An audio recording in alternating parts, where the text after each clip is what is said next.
Welcome back everyone to another video on the ASUS TUF A15 gaming laptop with an RTX 4060 GPU and a Ryzen 7 CPU.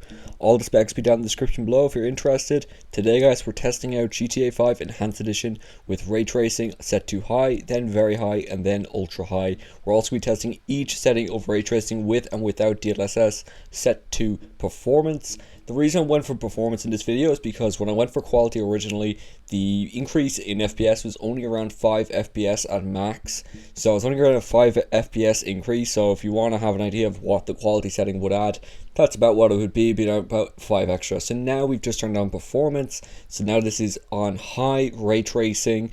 And I just have the preset set to very high ray tracing, performance DLSS.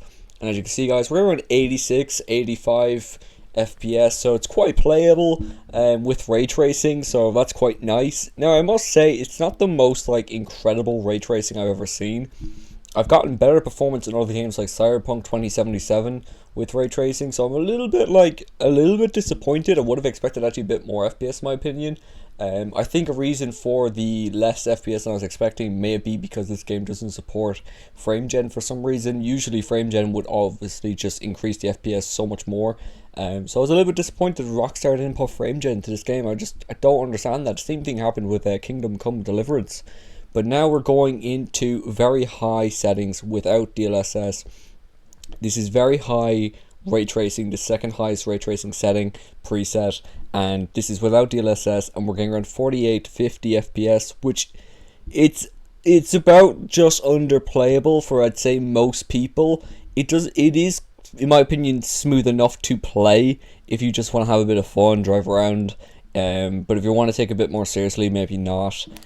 Still, it looks gorgeous. This is the best I've ever seen GTA 5 look, but still, I would have liked a bit more FPS. Frame gen would have been nice. Now we're putting DLSS on performance, and yeah, DLSS on performance, even performance, man, it doesn't really add a lot of FPS. I don't know what's going on with DLSS in this game. Maybe it's a whole VRAM issue, but I wouldn't have thought that would have been an issue when it came to GTA 5, it not being a super new game. Anyway, so we're going to ultra ray tracing now. This is it. And we have no DLSS, and we're getting around 45 FPS, which again isn't the most playable ever, but I can imagine if they brought out maybe an update or two, making DLSS work a little bit smoother, and maybe including frame gen, that'd be quite nice. Then we would definitely get over 60 FPS consistently. I'm sure you could bring down a few settings here and there and get pretty nice ray tracing settings. In my opinion, I would like to know what you guys think also. Do you think ray tracing is worth it on this title? I thought the game looked okay the way it was. I don't really think it adds a lot more. I know you can get mods and stuff that add on ray tracing sort of things. But now we have DLSS on as well, by the way. And this is set to performance. And we are getting 50 every now and again, but we're still dipping into the 40s. Even DLSS performance on this game isn't really making a huge bump. Yes, the ray tracing looks good, in my opinion, not the best I've ever seen. It's a nice little thing to have every now and again, but I just don't think it's really worth it. If I were to recommend what things you should have on, I'd probably go for high ray tracing, in my opinion, with DLSS on performance. If you did enjoy this video guys, please do hit that like button, subscribe. We are literally 20 subscribers away from 1,000.